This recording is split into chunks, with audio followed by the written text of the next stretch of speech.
mga ma'am sir, may bumili ng yelo mga sir. Bibili na naman tayo mga sir. Tinaplaman ko na yung alis. Nakalis ko dito sa ilalim ng oasis. Saka nakalis ko mga sir kasi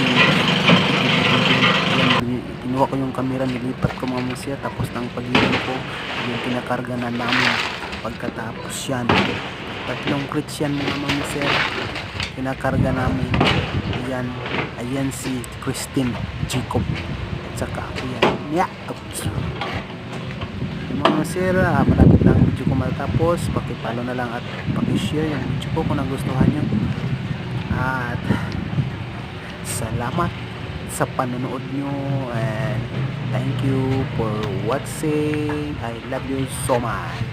Santis Delivery.